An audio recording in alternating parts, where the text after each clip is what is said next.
The stars. Oh yeah, okay. At least you'll land on the moon. If you don't make it, at least you'll land on the moon. Or you could sit at Earth and wonder what you could be. Yeah. Take two. I got that. I got the Ashtonhall exclusive bottle. Okay. I was thinking this is a collector's item. Man. We got the this will help you. This comes with the QR code. Get the bowl. Get the with bowl. The collection. Get them lemons. Hey, got the QR code. It also teaches you how to be physically fit. Get my. It help you lose weight. Take that ice bath. You know what I'm saying? Boy, you already know how it's gonna be. You already know what's going to be.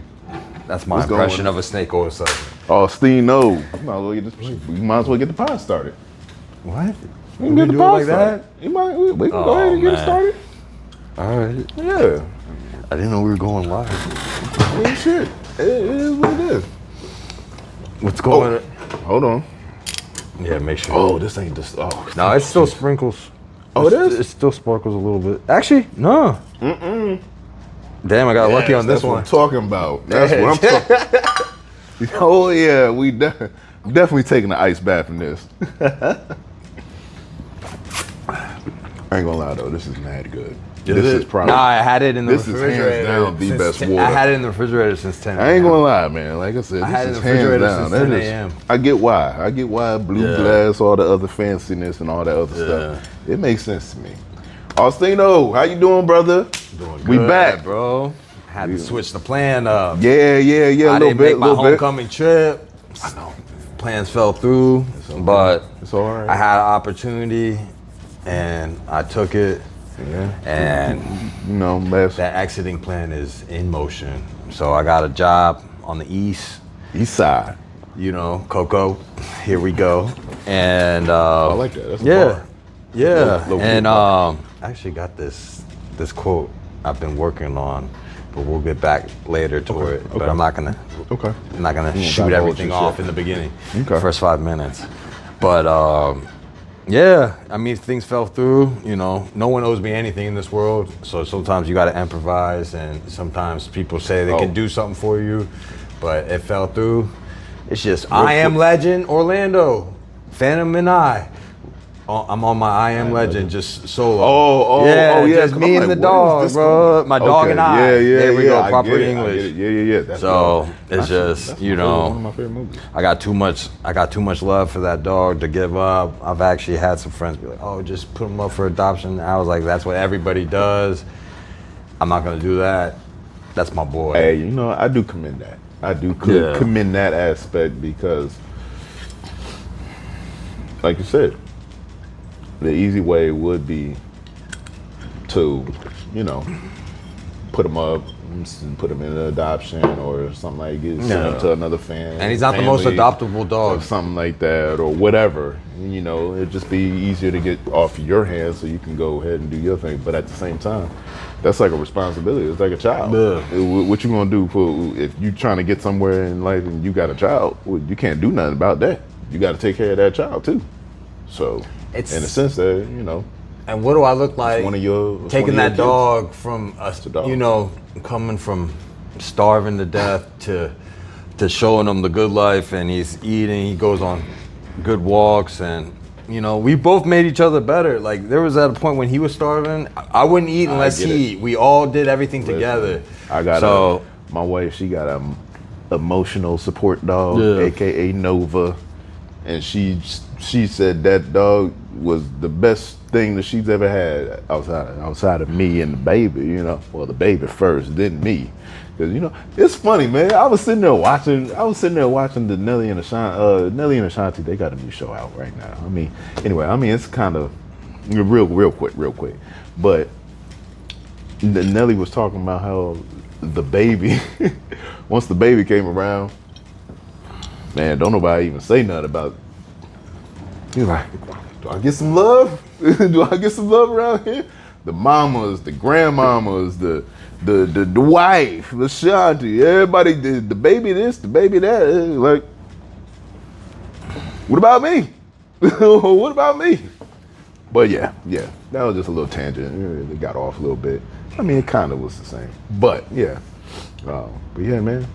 Yeah, so you know, I gotta make a little sacrifice, drive an hour to work for the new gig, and you know, you gotta protect yourself out there in the workforce, and there's just too much of a baggage working for the company I'm currently technically still working for.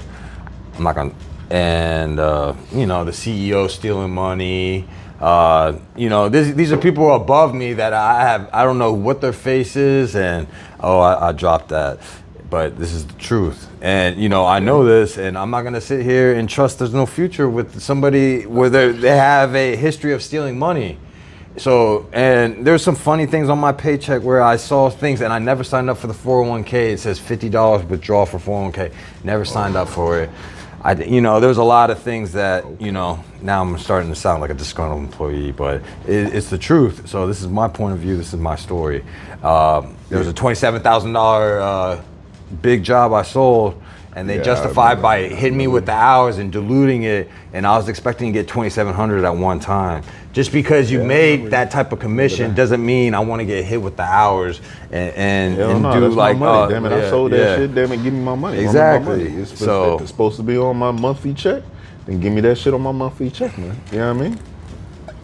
I was the one that sold that junk. I was the one that had to get into that lady's face, or you know, them people's face, and spend 3 hours, 4 hours selling that junk. You know what I mean? Yeah. So with that being said, run me my money. I remember them days doing that type of stuff. Yeah. So anyways, so sometimes in life, you know, you have a plan and you got to improvise. So we're halfway through the year. A lot of people, 90% of the people have broke the New Year's resolution, and my New Year's resolution was to get better.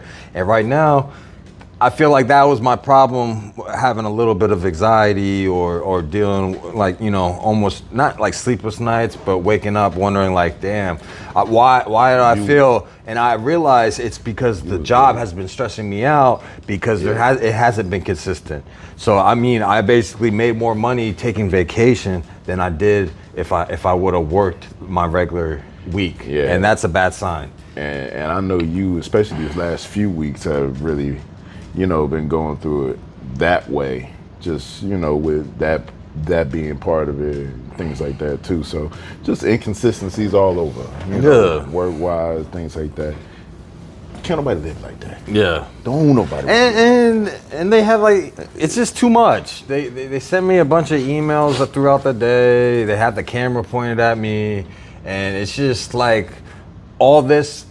You know, I'm down to be like militant and follow the rules, but all this baggage is like, you know, that guy 20 years ago. Yeah, talking on the phone, or like you can't like they record our conversations in the van. That's just way too much. Yeah, man. You know. I mean, well, yeah, you're right. Because I mean, when we talk sometimes. Yeah.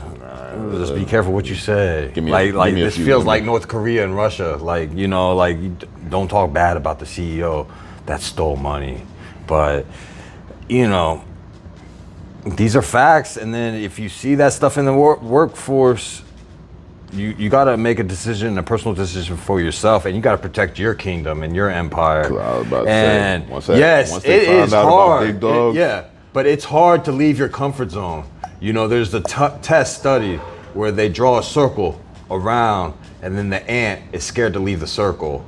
So you have to leave your comfort zone to improve. So I've been saying that shit for ever since February. Eventually the ant figured out he could leave the circle. So eventually you got to leave your comfort zone, because it's hard to switch a job up because you're already getting the paycheck. You know, you're kind of making your bills, but I'm not thriving. I'm not eating steak and lobster. You know, I refuse to live like this. So, you know, I'm gonna take a leap of faith. I have a nice little network of people that, you know, that I used to work with, that want to see me win, and the team that you got around. Yeah, so it's the connection. Yes, because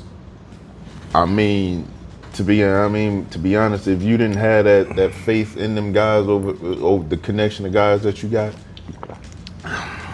how would you know? Because you know, how would you know that it's going to be pretty decent over there or whatever, whatnot? If you didn't have that faith in them guys, and them guys was like embracing you, the guys is embracing you like, yo, Austin, come through. Yeah, we got you over here. That's having your team. They part of your team. Yeah, that wants you to win. That's the whole part. You gotta have a team, like with your wife, your actual kids. I mean, well, your kids, family, work, co-workers. You gotta have a group of guys, them guys that's gonna push you and pull you in to have you be like, nah, come, yo, Austin, Ron, I got you. I ain't gonna let you, hey, trust me, I got you. You gonna be good over here. Or Ron, nah, you gonna be good doing your own thing. You know, Austin, you're gonna be good over here, plumbing, don't worry, I got you. I'm a vouch for you and all this other stuff. The connection gotta be there, man. And if you ain't got that connection with, you know, that's where you get back to that comfort zone. It's hard to, you know, it is hard. Cause hell, I went from plumbing to barbering. Shit, you think that's bad. You think going from another plumbing company to another plumbing company, at least you know how to plumb. You know, at least you know what to expect. When you go from plumbing to a whole nother career, or from a career to another career, and you need to keep up in order to make sure your family's all taken care of, holy shit, you talk about scary, man.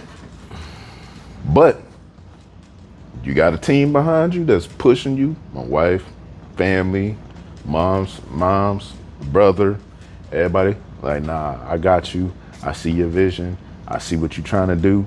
I see where you're trying to do it. And you got a vision, and a goal set for yourself. Goes back to almost like the Ryan shit, man. You got to be focused on your vision, what you plan in your head in order to paint that picture and create a reality. You know what I mean? So a lot of things go back to having the right people in your corner. You know? So when you got I got this quote I've been working. I was gonna drop it later, but I'm ready to drop it now. Drop it. Yeah. Yeah, what we got, baby? Drop these bars. This is a remix. Okay. Shoot for the stars. Oh, yeah. Okay. At least you'll land on the moon. If you don't make it, at least you'll land on the moon. Or you can sit at Earth and wonder what you could be. Yeah. Clip it. Yeah. Oh, yeah. There you go. Yeah. You like that? I mean, I texted you that just so I remember that. Yeah, we still gotta word it up a little bit. We still gotta word it like a little doper, but that's a bar. That's a big bar. So, I mean, I've been working on that for essentially it's dream high, days. Aim high. Or you're just gonna wonder what you're doing. If you're not, just gonna wonder what it could be. Or wonder what it could be. That's what I really was trying to say. Wonder what it could be. It's like Mike it's like Mike, man. Mike said, yo, you're never gonna make the shot if you don't shoot it. You're gonna miss every single shot that you don't shoot. You don't shoot it, you gonna miss. You never had the chance. Now I also never put yourself in the chance. This is actually gonna go into a segue. If obviously, you know, as men and women, you want to find motivation. Yep. There's a lot of self-help gurus. There's a lot of frauds. You know, I got two that I'm going to talk about. Wes Watson, and I'm going to talk about Ashtonhall. Mr. Saratoga right here. I ain't going to lie, this is good though. This is good. So you like his story? But would you join his university for $10,000? Listen, no. This is good water. I love this water. I ain't going to lie. He done sold me on the water. Yeah. You sold me on the water first because this is the glass first time the water. Oh yeah. It's the first time I drunk it was with you. Yeah. But no. What am I just because you get online, just because you get online and you're allegedly you got a camera pointed at you at 3:30 in the morning filming a skit. You're filming a skit, bro. I know how to film skits. I used to film skits, I'm getting back into filming skits and stuff like that. Multiple takes and shit like that. You know how many times? That's what I'm saying. I don't want to actually completely. It takes a certain discipline to run those videos, to exercise. Yeah, obviously he's in shape. But when these Wes Watson, this prison guru, fake guru, And then you know, you're capitalizing off that wave from the pandemic where people, like you said before this episode started, that people were capitalizing. People didn't have anything to go. I was all about me personally, my YouTube scene was the comedy, the comedians, and the MMA fighters. I've always been a big fan of Embedded with the UFC, the journey to there, and I always liked the, you know, the documentaries and the stories of the fighters and the sacrifices. People don't realize how much, like, they're basically working out 16 hours a day and they're fighting through injuries, and there's a lot of behind the stories. But you know, it was easy to come up during the pandemic because people didn't have anything to go. They had money and they just sat at home and they were scared as hell and they were watching other people live their life. And God bless the people that they're pioneers, and I'm not hating, but you got to call a spade a spade. And these people aren't here to help you. Just like, you know, when you involve money with religion or these self-help conventions, you know, some of these conventions cost $400, man. And I'm just like, I came real close to, and the one that I really do like is David Goggins. But, you know, he has a monetary, you know, like a Navy SEAL, and he was working at an Ecolab, and he was like 280 pounds, and he had to lose 100 pounds in a year to make it into the Navy to become a SEAL. You know, very inspirational. But I mean, 400 to go see him at a convention, and I'm just like, what's your view on that? Because I have my view, and it's not all bad and it's not all good. I'm the same. I have like that similar mindset that you have, like where it's not. His story's inspirational. Not all bad and not all good at the same time too. Because this is one barber that well, not one barber, but there's a bunch of barbers that I actually follow. That I find inspiration in how. I like that guy from Atlanta that was like showing us love when we first started doing the videos. That was showing us love? Yeah. From Atlanta though? Yeah. Did I cut him? No, but he did skits. He was probably like in the 2,000 view skits, and I mean, he had like a nice little following. From Atlanta?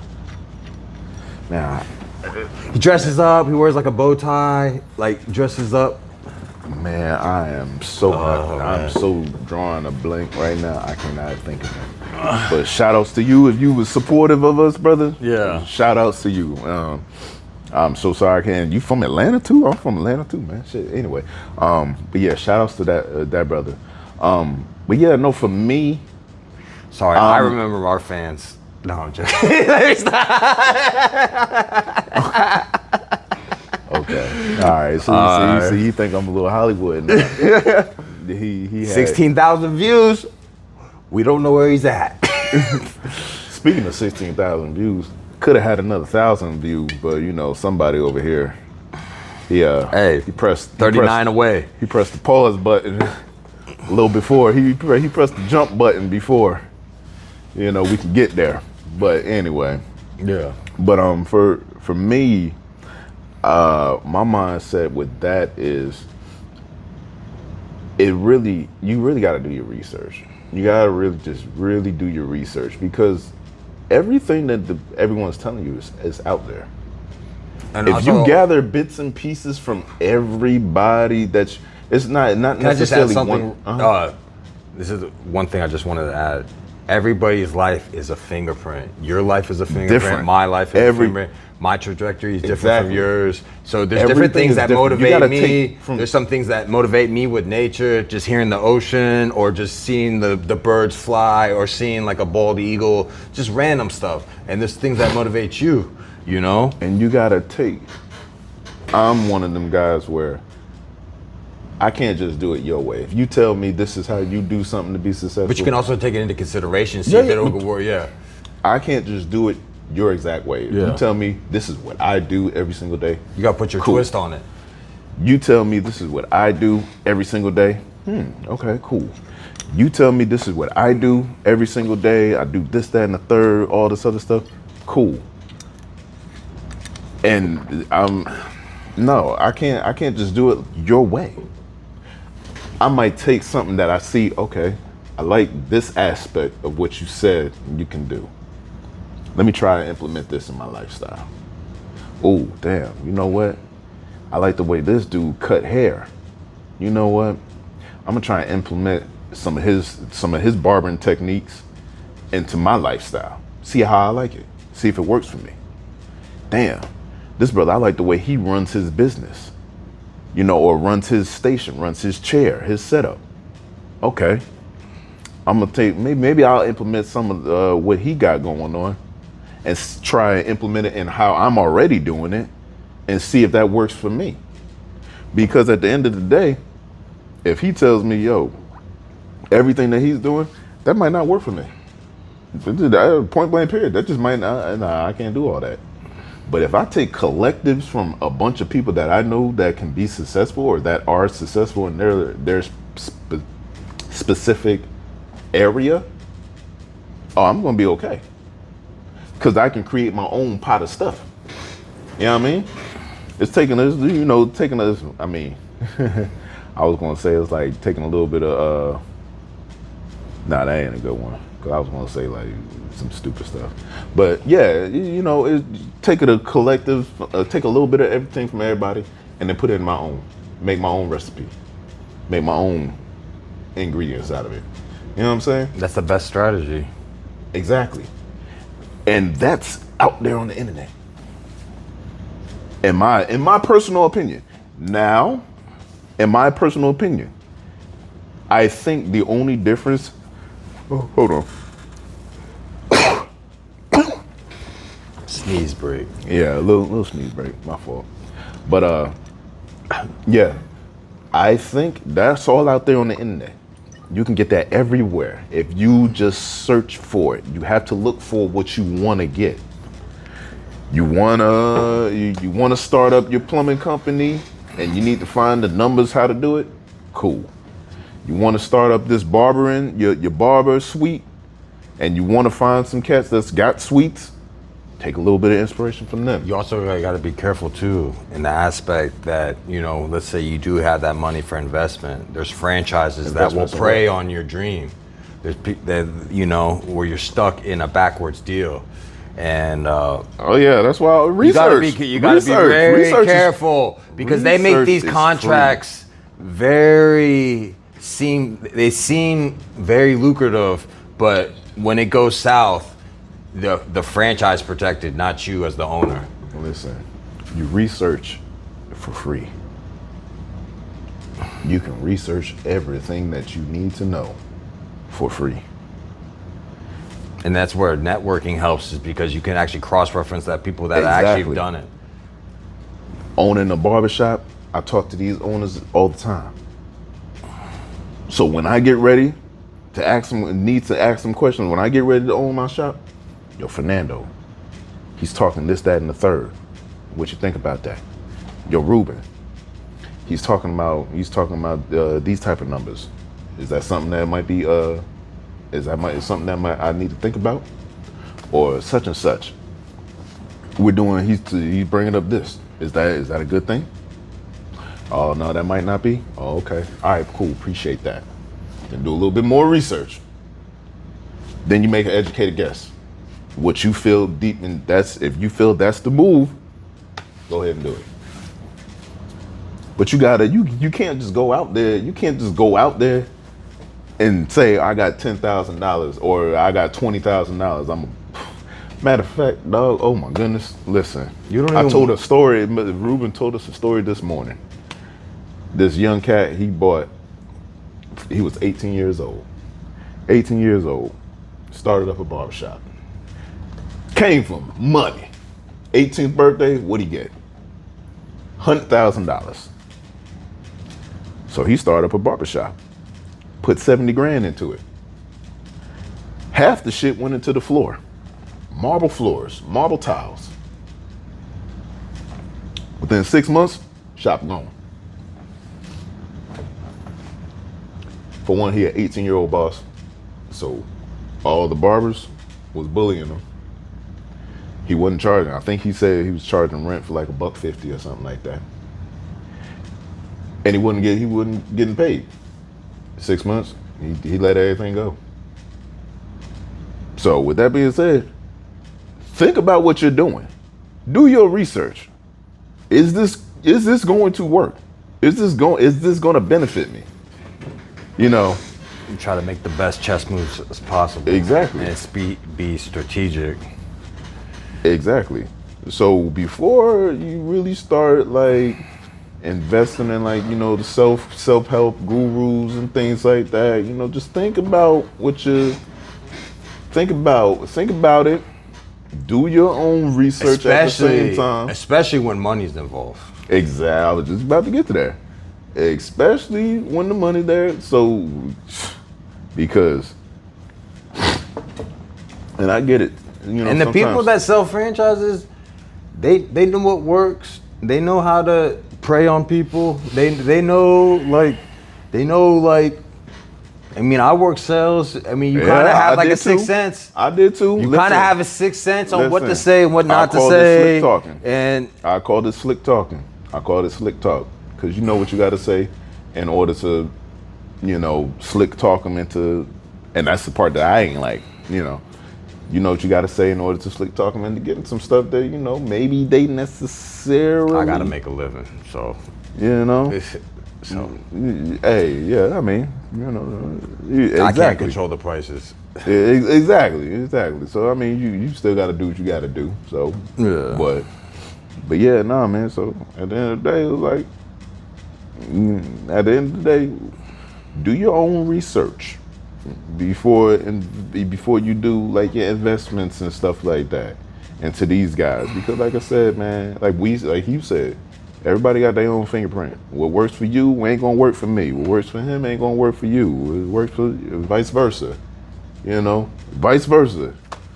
So, that's why, like, let's say hypothetically, like, if someone was like, Austin, I want to make you a self-help guru, and you're gonna make 10,000. And we're just gonna go around the country and we're just gonna preach self-help and all that. This has been going on since the dawn of fucking time. This has been going on, and it really, I actually done the history research. You know when this really started flowing? Is right after the Great Depression. So think about how people are so vulnerable during the Great Depression, and then you got these slick talkers, like you said, I'm gonna use a word from you, slick talkers, or these smooth talkers, or however you wanna say it, manipulative. Gift of gab. And yeah, the gift of gab. And this is when all these self-help books came and about.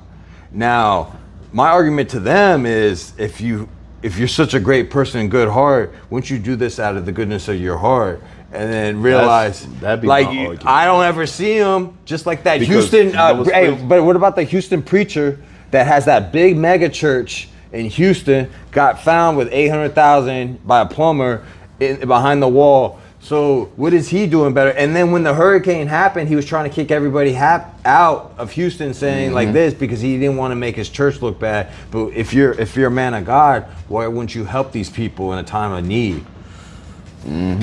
And it's funny because I was sitting there, as soon as you started saying that, I was trying to think of how to say it, but they always say, I'm trying to think of the quote.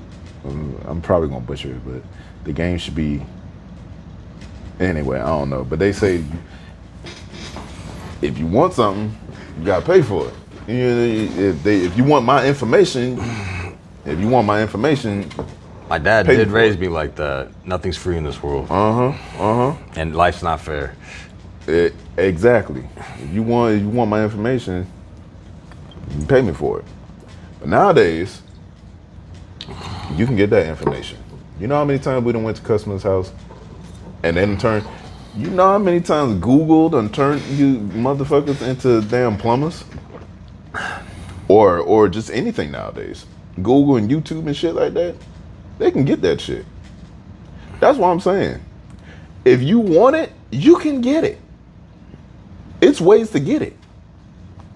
You have to look for it, and you have to be willing to look for it.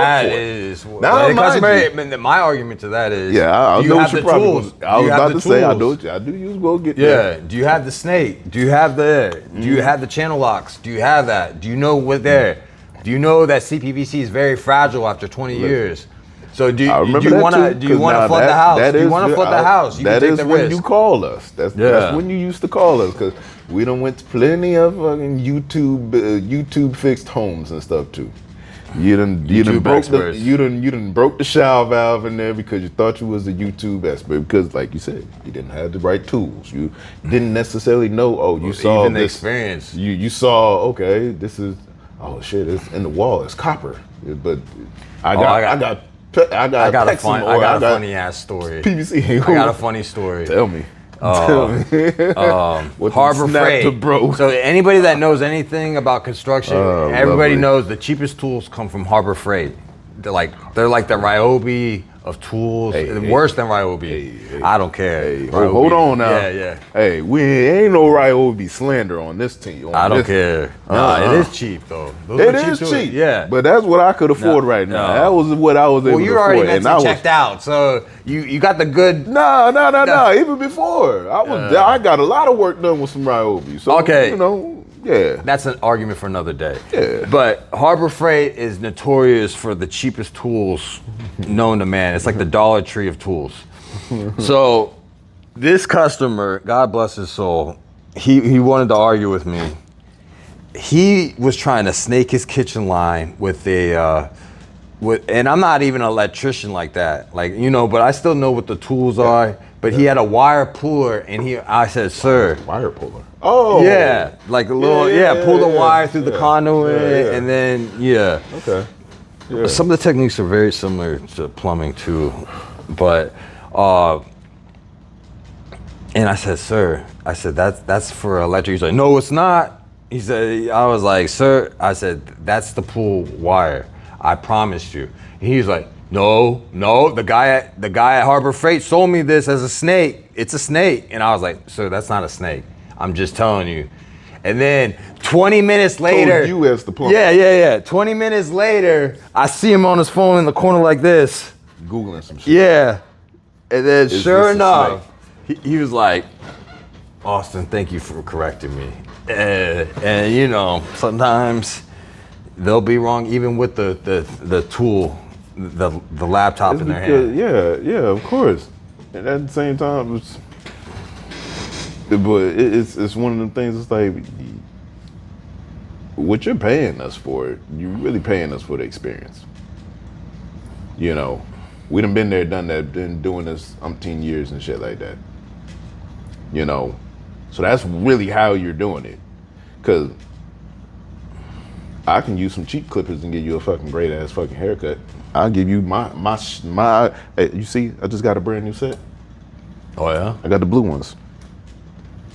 I got the blue ones. Oh, and the blue ones. You've always had wireless, right? No, but I had the red ones and the black one and the gold one. But I got the blue set of Babyliss now. What's that? Is it a better brand? No, it's just brand new, good, good nice. quality clippers. Nice. But at the end of the day, I can cut your hair with some with some cheap Walmart clippers. Now, will it take me longer? Sure will. And is it going? Do I have to work a little harder? Sure do. So those clippers are basically for people that cut their hair and but those clippers that you have right now are more of like a commercial scale. These are professional. Yeah, professional. These are professional. Yeah. I can knock a fade out in 30 minutes. Nice. But like I was getting back to, it was like, now if I get some Walmart clippers from like Walmart or something like that, I could knock a fade out. Am I getting it done in 30 minutes? Probably not. But I'll be able to get it done because I know what the hell I'm doing.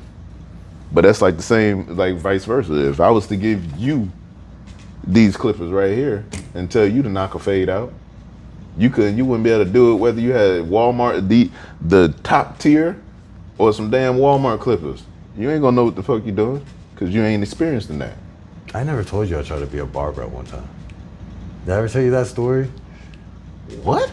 Yeah. For real? Yeah. Hell no, you ain't tell me that. Oh, this is when I was young. What? Yeah. I had the edgers. I had, all the clippers from Sally Beauty Supply. Yeah. I had the blue sanitized jar. Right. And, I was like I was just trying to find my way. This is like early 20s. Yeah. I got a job at this Korean barber shop, and Oh, you gotta keep going. yeah, and then I mean, it only lasted like 3 days. It just like there was a language barrier, and it was kind of it was a good experience. I wish I would if I would have took it seriously. I wish I would have went to the school instead of just being like that. You know, I was good at lining people up. But as far as fading, my old foreman came in there. He's like, "Man, I can do that myself." Austin.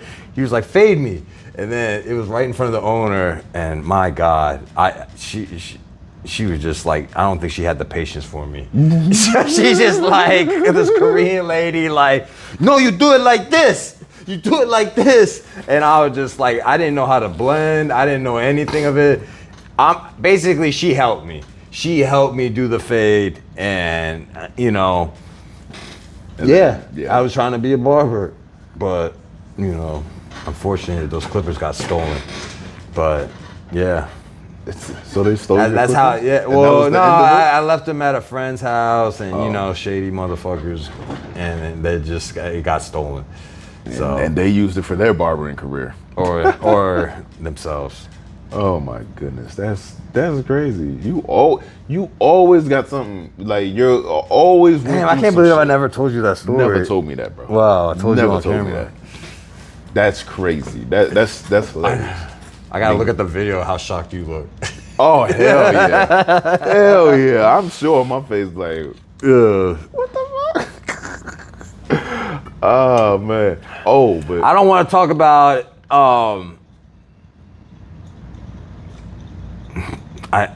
I did 2 weeks when I was in jail, so I was like thinking about a career path, and I was like, man, probably the quickest thing I could do as far as a career path was that was my strategy.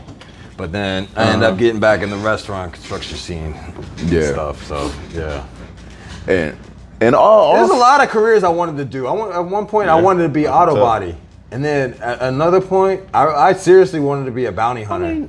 I wanted, yeah, bro, like catch people, yeah. Of course. You know, in Georgia, you can actually the bail bondsman can knock the door down. They can, they can break into your house. They can, I mean, not break into your house, but if they have a warrant or you violated your bond, you can knock the door down. So I was doing my research, but you know, plumbing is where it's at for me. So that's where. That's my core right there. Mm-hmm. Okay. Podcast as a side, kind of like I don't know. What is the podcast? What are your intentions with the podcast? Right now, it's like our hobby, right? I'm not looking at this podcast as a hobby. Not at all. I'm looking at it to be able to grow and build into something one day. Also document it. Your mindset. Yeah, this helps me keeps me grounded. You know, keeps me grounded, humble, and things like that. Because we can sit back and go back and listen to things that we said and brought up and was talking about at one point, and being able to keep ourselves. And like we said early back in the beginning too, I do want to be able to, like you said, help people in our situation. You know, inspire. Like, put yourself out there. Put yourself out there. Just film it, or whether it's filming or whatever. I don't know whatever you're doing. Also, don't seek validation from people or worry about what they're gonna think about when you take a leap of faith. Exactly. Who cares if you look foolish with whatever? I dare someone to put something negative in those comments. I'll be all over that. Whatever you do, whether it's filming a podcast or cutting hair or doing something, whatever. Because guess what? They didn't do it. They clowning you. Because you only got 10 views or something like that. How many views you got? Have you ever tried what I was doing? Have you ever did anything of this nature? Have you ever done any of that? Oh, you haven't? Oh, well, sit back down. I don't want to talk to you. I have no joke. Oh, okay. Well, if that's the case, was you successful in whatever you did? Oh, we're gonna find out. If you wasn't, then sit back down. We're gonna find out. Because I'm still trying. I'm still trying. Obviously, you quit. You stopped doing it. because it wasn't working for you. So I'm still trying, you know. But that's what I'm saying. Like, nah, that's one of them things. It's like, no, man, dude, whatever. Quit looking, like you said, looking for people to validate whatever you got going on or something, man. Seeking people's validation. You know what I mean? They don't care about what it is. Put it out there. Just do it. Nike style. Just do it. Yeah. Because at the end of the day, you can say that you did it. And maybe you might like and it. sometimes the opportunity comes when you least expect it. When I got that opportunity in Cocoa Beach, I was like, I'm not gonna lie, Ron. I'm gonna be transparent with you.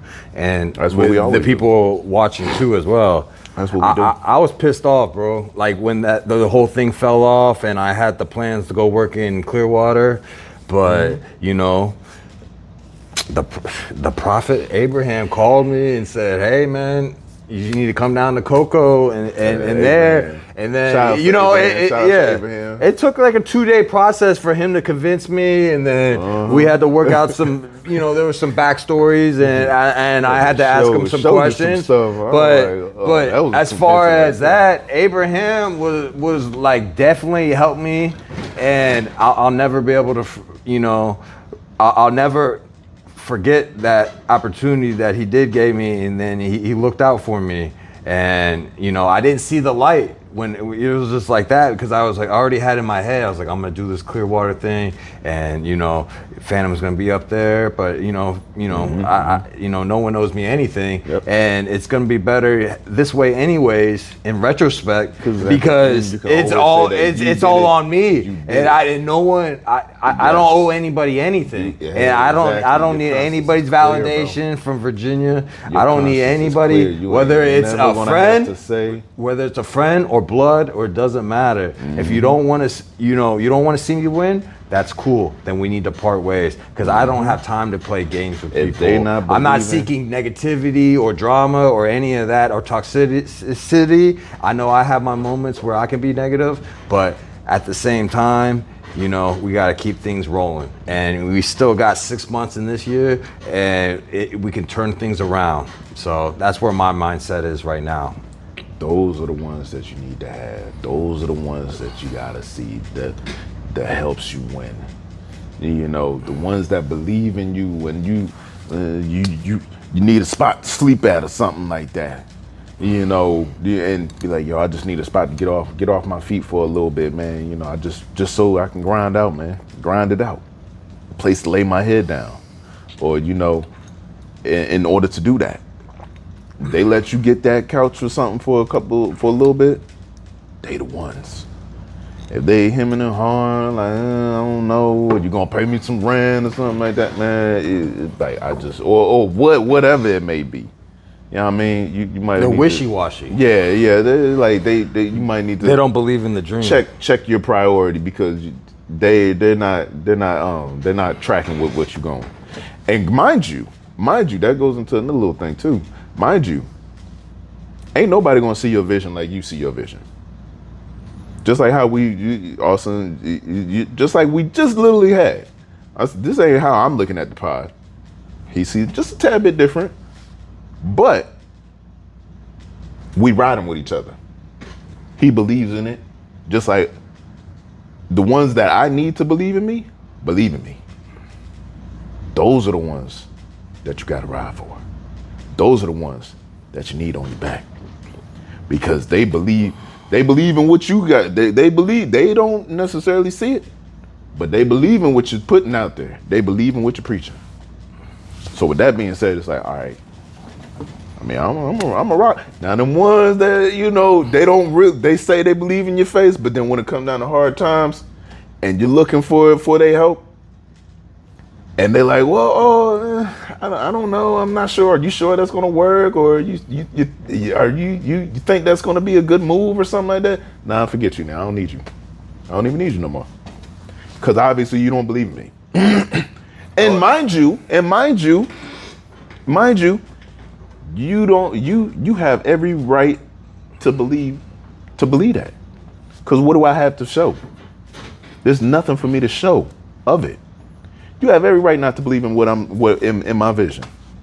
You have every right to not believe in my vision. because there's nothing to show. It's just a vision. But with that being said, don't come back to me later on. Don't come back to me later on now. When I get to the mountaintop, don't come back to me later on now. Talking about, oh, I remember back when you was, you know what I mean, when you only had 100 views, now you got 1 million views or whatever. Don't come back to me then. Like I said, like Joe Budden said, you there when it's dark, you there when it's bright, better be there when it's dark. You wasn't there for the ride, don't be there when I park. That being said, point blank. And then also the only person you really can, I mean, obviously, you know, marriages or relationships like that, but it really is all on you, and you should have the mindset, you gotta, the only person you can rely is on yourself. It is. But you know, I'm not excluding wives or girlfriends or anything like that, but you know, it is on you as a man, and you got to step up to the plate because you are the king of your empire. So you just, if you're truly a man, if you're truly a man, you are the king of your castle. You are the king of your castle. And everybody's looking at you to be the strong one. Show enough. So you have to make it work. Stay face. You gotta be cool as a cucumber. Show enough. You may want to cry on the inside. Yeah, cool under pressure. Listen, brother. Them nights where you sitting up, it's a real thing. For a man of his house, there's the nights where you sitting there, you might be looking at the bills or something like that. You thinking maybe, oh shit, like, damn, these bills is piling up, but I gotta keep on. I gotta make sure my wife, she don't see me breaking down, because if she see me breaking down, then she gonna start worrying and panicking. Oh, my kids think I'm Superman, so I gotta stay strong for them, and I can't show weakness in front of them. But brothers, it's real. I get it.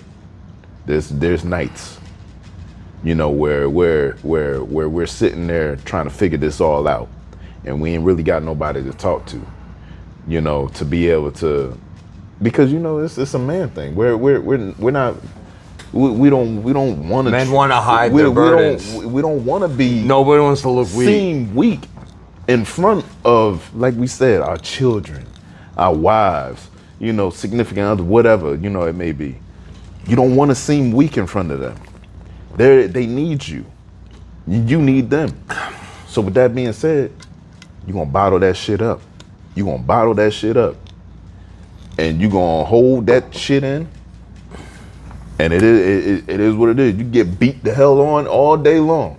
Keep piling it up on your shoulders, and you dropping down. But you got to hold it. Until you make it. You ever do affirmations in the morning? Certain ones. I mean, obviously, I'm gonna start doing this. Obviously, I got my, you know, my comfortability, and I just pulled one on my phone every morning. So last couple of weeks, let's put. After today, I want both of us. Every time we wake up, the first multimillionaire in my family. After today, that's one of my affirmations. After today, we're just gonna, when you wake up, and we're just gonna do this from now on. Just say why. Why are we waking up? Why are we doing this? Why am I getting in that car? Well, why am I eating healthy? Why am I trying to be better? Just ask yourself why. I have my phone. My phone has a new screensaver because it was so dope, and that's how I feel.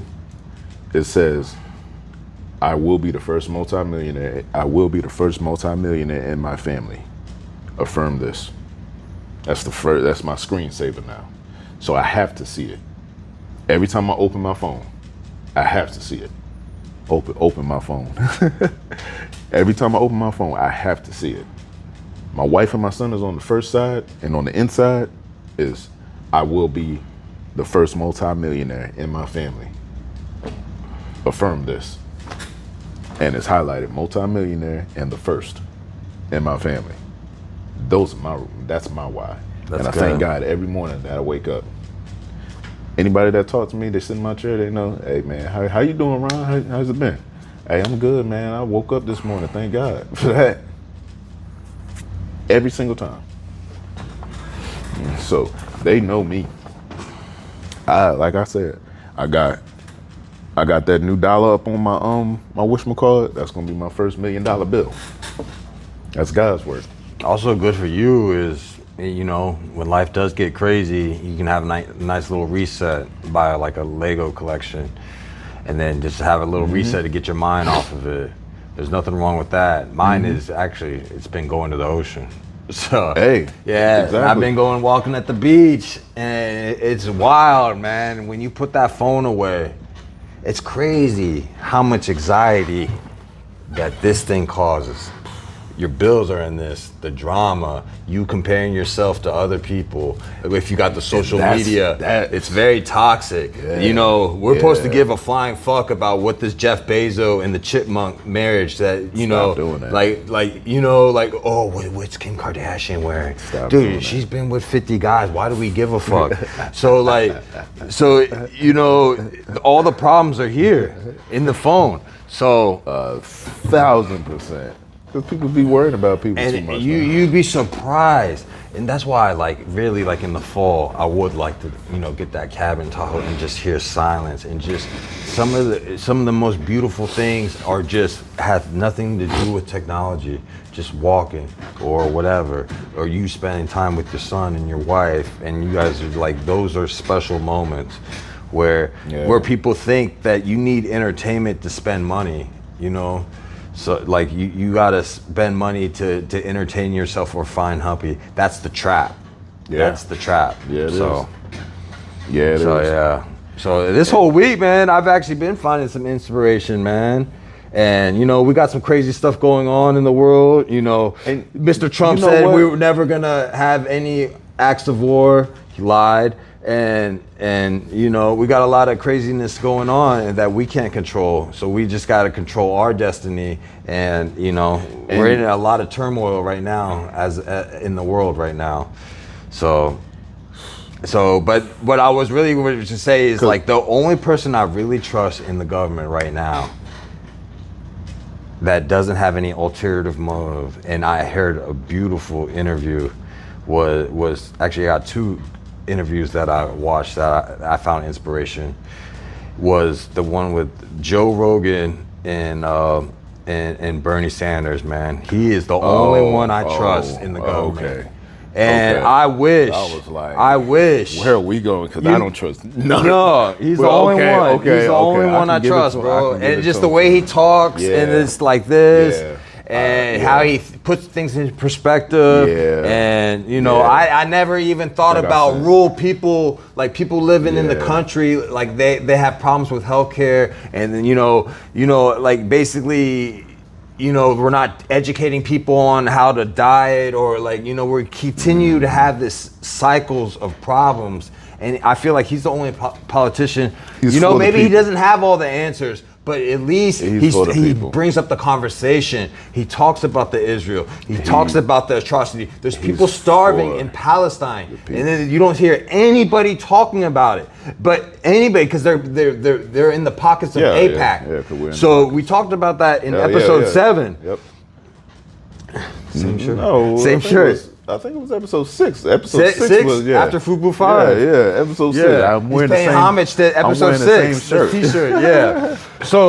So basically, you know, he was like the only one. Like, I'm like, man, out of all these people in the government, he's like the only one I trust. And I'm not saying they're all bad. I mean, there's probably some good ones. Yeah. But most of them are compromised. That he even made a point, like, dude, billionaires should not be, and I believe that too. Billionaires should not be involved with the government. You know, like, corporations shouldn't be involved. Lobbyists. It should be. You should be doing it because you want to better the country. Just like if you join the Army, or you join the Air Force, or you join the Marine Corps, or you join the Coast Guard, and any of those, the Navy, and you know, you do it because you want to better yourself. And you know, just like you know, the government, there is some good cops. I've met some good cops, like really good cops, even with plumbing. When I worked at the movie theater, I used to work with the cops on the weekends. We would throw the football like after hours at 12 o'clock and just play around, and they'd tell me the stories of military. But you know, when you involve money, just like religion, just like with these self-help gurus, is that things get funny with the money. And that kind of segues into the next little thing. Also, you can find humility in losing. You should always find humility in losing. Don't listen. If you fail once or twice, you know it's all cool, but be humble about it. Don't go out like certain people. It's a learning experience. Exactly, like certain people, aka Ashtonhall, and I Show Speed, and you sit there and make excuses 4 straight times about losing. You find every excuse in the book. Oh, I tripped the first time. So essentially what happened is, I think Ashtonhall, the water guy, ice bucket, dip my face, rubbing banana peels and shit on my face and onions in my socks. That brother. Is it fair to say he's a snake oil salesman? Remind me of the snake oil again. So magical oil. Okay. This is the good oil or something. Okay. I remember you told me in the last one of them back in the late 1800s during the cowboy days, like the frontiers of the West Coast. Just like you know the reference 49ers? Yeah. So 49ers were like everybody from the East coming there to mine for gold. Yep. So that the gold was the gold rush. Mm-hmm. But then they had these rural towns in the West Coast, like in Arizona, like in Colorado. Remember Oregon Trail as a kid? Yeah, like very rural. That was my game. Yeah, right. That was my game. Yeah, right. I love it. They should do a movie about that. But let's do that. So I'm gonna explain this snake oil salesman. So back in the time, so they would let's say you had an infection on your elbow.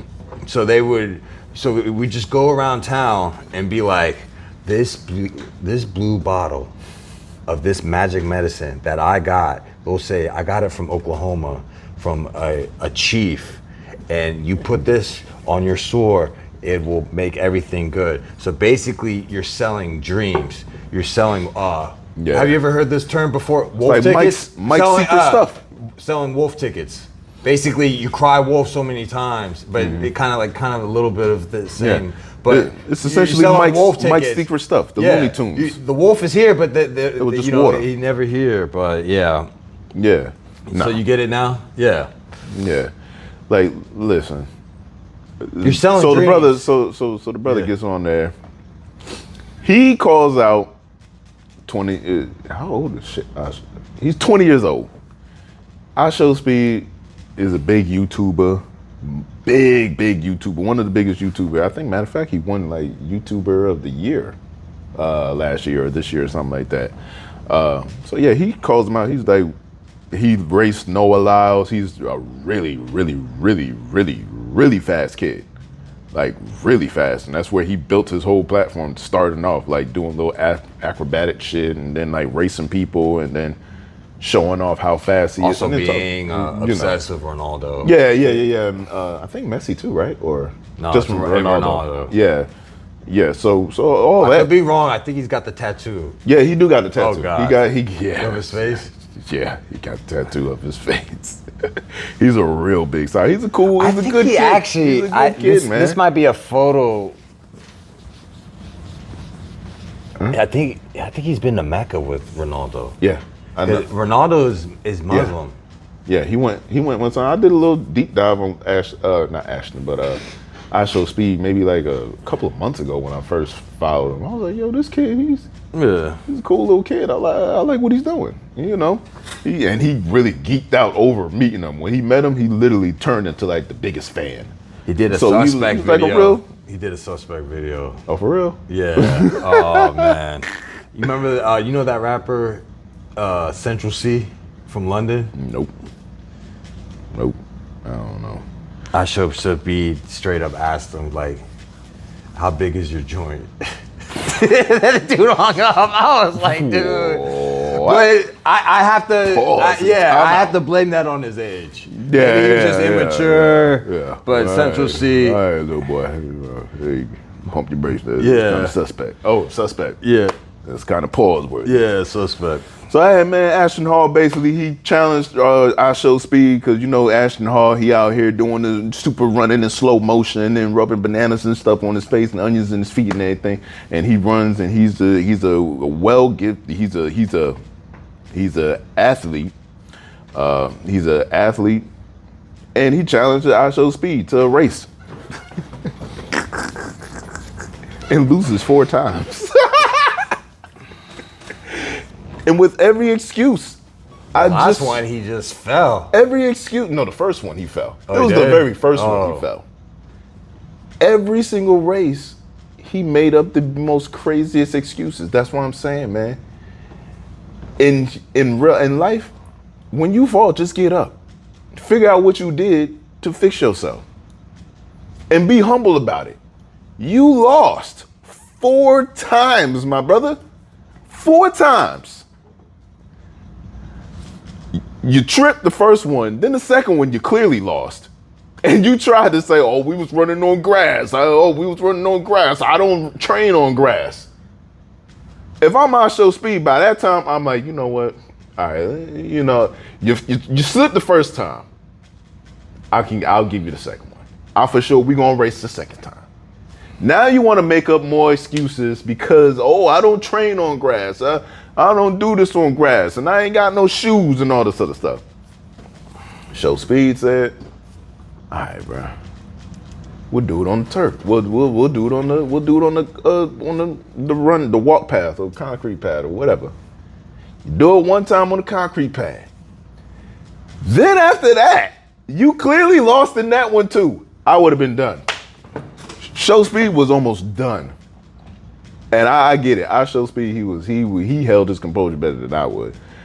After that third one, I'd been like, honestly, after that third one. He called him Ashton fraud. Yeah. After that third one, I'd be like, you know, Ash, man, it's clear. It's a clear 3-0. I'm done, bro. There's nothing for me to talk to you about. Get out of my face. Get out of my car. Because you sitting there holding my door open. Yo, you need to race. People are saying that. No, it wasn't a clear. It wasn't no people. It was your people.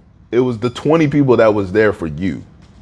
It was the 20 people that was there for you. Your little crew was saying that, that gets paid to be there, was saying that, it was close. You know, it was him from certain angles and everything. No.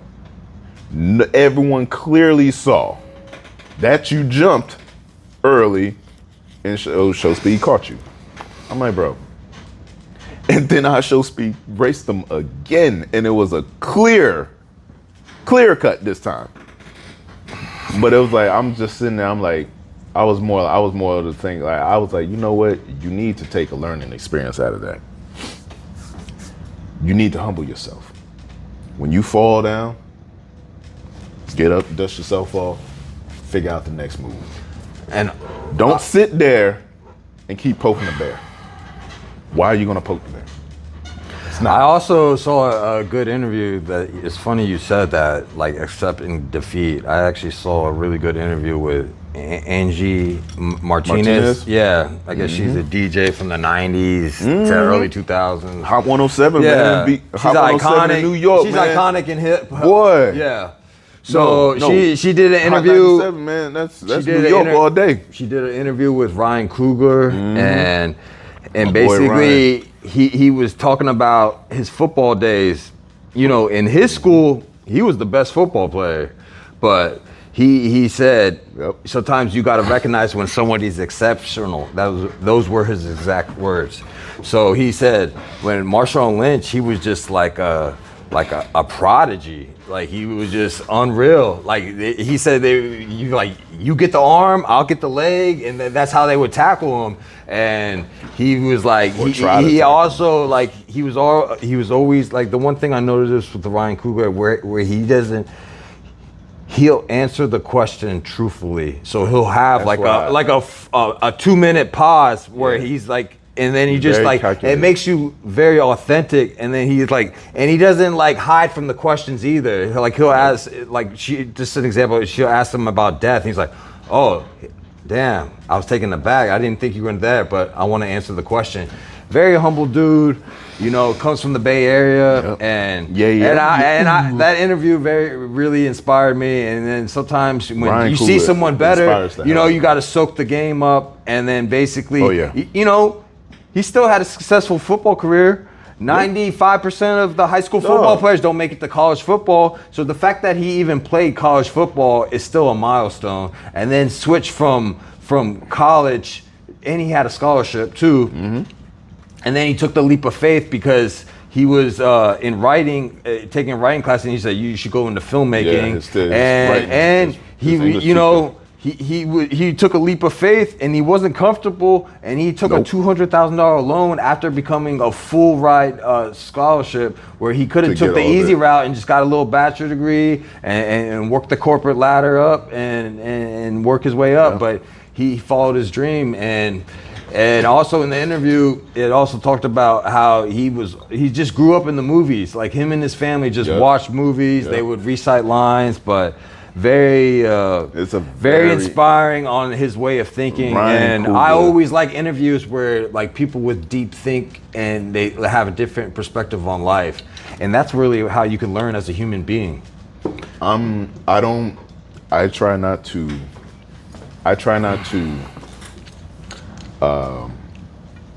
put so much credence on these celebrities and you know, putting them on. But he's a different type of cat. Pedestals and stuff. He's a different type of cat. And try not to idolize these people. Ryan Coogler is one of them people that I look up to. I truthfully look up to him. Yeah. He's one of the only few that I will truly say, because everyone else, you know, you can see how they. And he doesn't have any motivation to tell his behind the. He doesn't have any motivation to tell her like the real feelings or making him look weak or what his image is gonna be. He doesn't care about what his image looks like in front of people. So he just his work speaks for himself. Exactly. His work speaks for itself. For one, speaks for itself. And then when you hear him articulate himself and he talks, he also was worried about the investors losing money, and he said during the Fruitville movie, he had 20 nights. They filmed that movie in 20 days, and he said he had sleepless nights.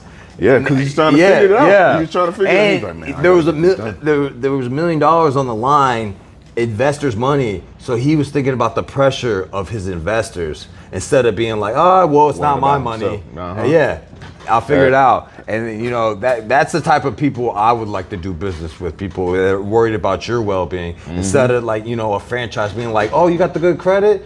All right, you want to be successful, and you know, just join the franchise. Look at this franchisee.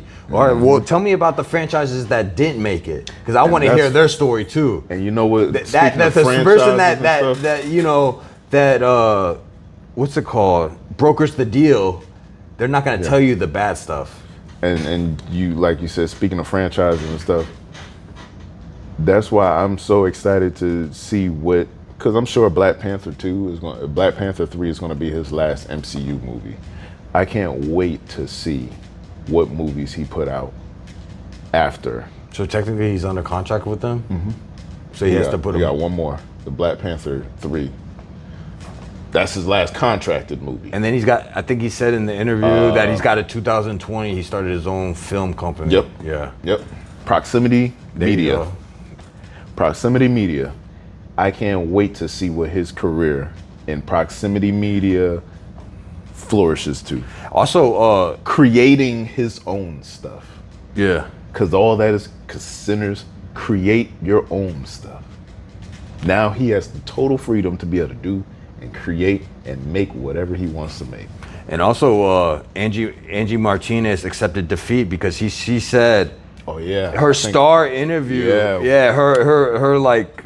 Was her Oprah Winfrey.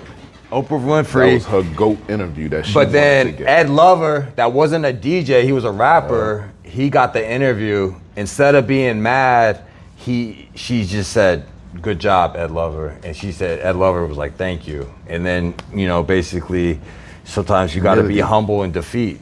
Yes. And you got to accept it. So I thought that was cool perspective on Angie Martinez and Ryan Coogler. Yep. So, man, Yeah, I'm gonna finish watching that. I'm all about those interviews, man, and like you said, don't worship celebrities, but there's some good ones, man. You can see. Yeah, you can see from the ground. A lot of times, when you get them from the ground up, and when you see that they ain't been compromised and they still putting out their inspired stuff, you can see their stamp on it. Then you might want to be like, okay, I like this cat. I like this guy. Yeah. But outside of that, like, really, just don't be out here just like, oh my God, like, oh. There's another one. Remember we talked about him, Dave Smith, that comedian that broke down like the conflicts that are going and the atrocities and the war crimes that are going on in Israel and Palestine. So, Yeah, because I mean that's, and I mean, I know. I mean, you think about like, I mean, I hate to bring up wrestling names, but look at John Cena, bro. His face is on every fucking thing. I saw his face on Neutrogena at the grocery store, and he sold his soul to the devil. And I'm not gonna worship that motherfucker, bro. And I can't find inspiration because he's a corporate slave.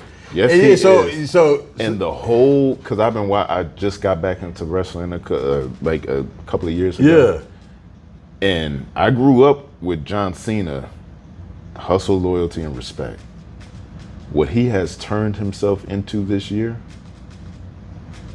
is nasty. Yeah, just because he portrayed it for the first 24 years of his life, and he's really just it showed.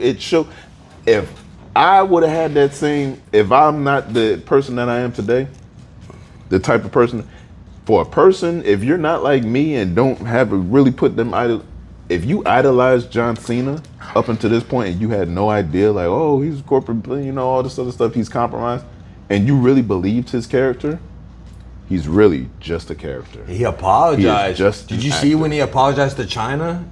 He had to apologize to China in Chinese. Country. Yeah. Remember, he was talking Chinese because he said something confrontational about Chinese. I think I remember that. Happened a long time ago. That was a long. That was a long time ago. Okay. And the one thing I'll give him credit, man. He's a hard worker. He takes care of his body. I'm not hating on the guy, but I see it from there, and I'm definitely not going to worship someone like that. If anything, this would have been, if I was one of them guys, this would have definitely been the year for me to be like, oh, I can't do this.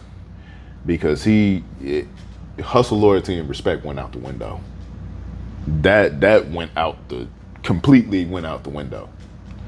Now he's trying to dress it up, and it just shows like how, and it was a whole thing with this year with The Rock. He came back and he was looking for Cody Rhodes. He wanted Cody Rhodes to sell. He literally said to him, I want your soul. He asked Cody Rhodes. These wrestling storylines. Like, I want your soul, Cody. So Cody said, no, I mean, this is just a storyline. So Cody says, nah, I'm not giving you that. No, I'm for the people. John Cena said, fuck that. I'll take you. You can have my soul, basically. Essentially, you can have my soul. So he switched it up. He turned heel. So heel is when you turn to a bad guy. But this was in WrestleMania 20. Yeah. And he turned heel and sold his soul to The Rock and the corporation and people. Literally. Yeah, literally. And it was so no wrestling. Disgusting. Is it really? Yeah. I was like, no, he didn't. I was like, wow. To put on these, and I just sat there and I thought about it, I was like, dog, there's kids, grown men now. Because he's been wrestling for 25 years, bro. Yeah. So there's grown men that was kids when John Cena first started wrestling that grew up on him and will now see him this way. I'm done. I'm done. But like I said, I'm invested. It's almost you got to ask yourself. I'm looking at it as are you willing to sell your soul for $10 million? You can't. You gotta have morals. You gotta have morals and standards. Because if you put a price tag on something, people say, oh yeah, it's a price tag for anything. I don't believe that. If you have true values, morals, ethics, goals, things like that, he's a strange cat.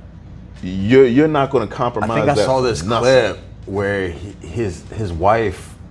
His ex-wife that he kind of look at the gimmicks that he ran throughout his whole career. I'm saying I saw a clip where the white rapper, his ex-wife accidentally like spilled a little bit of water on the mahogany floor, and then he went off on a tangent on why like he worked so hard for this house and you know.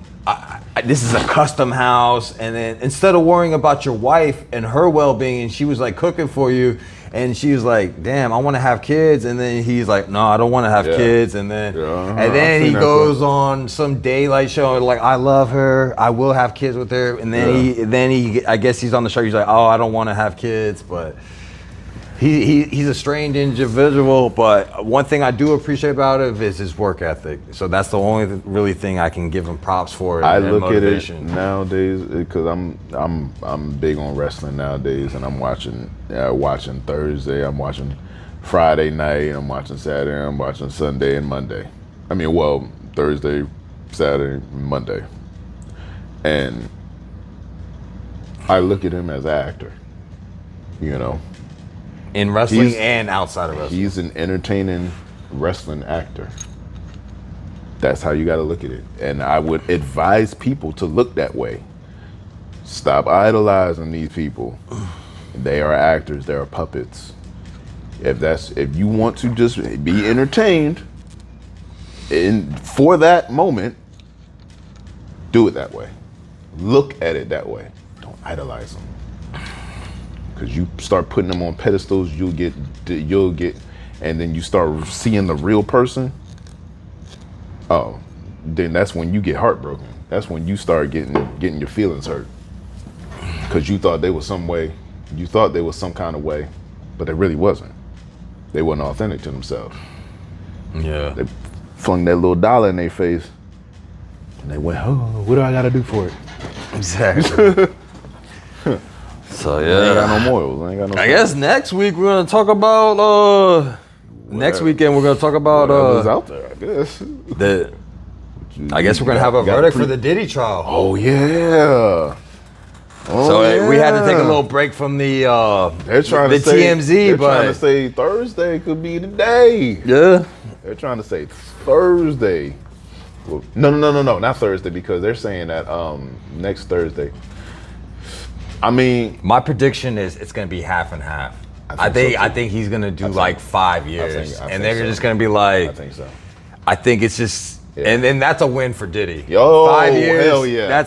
You can sit down for 5 years because what you were facing was something way worse. So shit didn't. I think some of the charges aren't gonna go through, and a lot of the cases,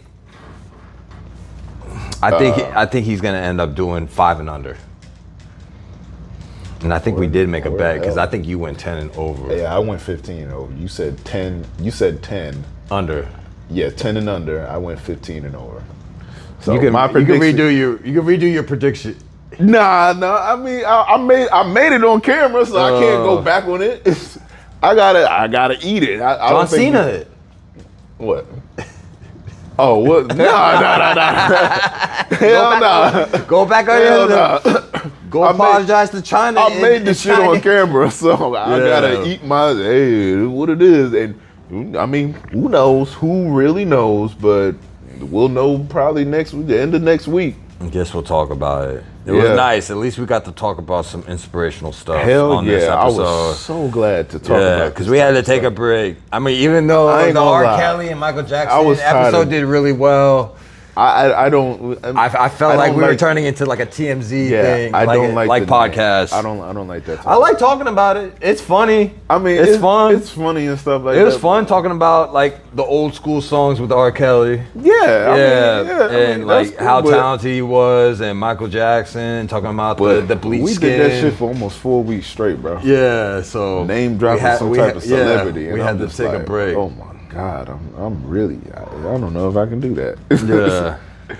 Like, I'm not built for that. I almost threw Prince in, but I was like, man, we got. I almost did too. I thought about putting Prince in there last week, or one of because I saw a good documentary on the Prince and Michael Jackson duel and battle. They always correlate with each other and stuff like who's the GOAT of them, and you know, musically it was Prince. Yeah. Entertainment wise, it was Michael Jackson. Prince could play every instrument. Yeah, if you every instrument. That's the part that takes Prince over the top. And he wrote his own music too. Mike wrote his music too. In the very beginning, not all. In the very beginning, Quincy and them, they was writing Barry and Quincy and stuff. He didn't start writing it, really going in on writing his music until like Bad and like Thriller and stuff like that. Thriller was really when he started, because that was his first solo thing. He wanted to do his own thing. So you know, my favorite Prince song was "When Doves Cry." Yeah. And then the greatest skit of all time was the David Chappelle and Prince skit and Charlie Murphy. Oh man, that's a classic. If you know, you know. Yeah. And I think it ended. No, it's still going. Okay. Yeah. You got me slipping. Wow. Yeah. So. Yeah, no. Yeah, so this I got a lot going on, and you know, I told a little bit about what's going on with me, and basically, if we had to sum this summary of this podcast episode is step out your comfort zone. Inspiration. Hey, that's a title right there. Yeah, I'm with Step that. out your comfort zone. I like that. That sounds like a title to me too. Yeah. Step out your comfort zone. Ready? Episode 18. 18. Wow. Boy. Yes, sir.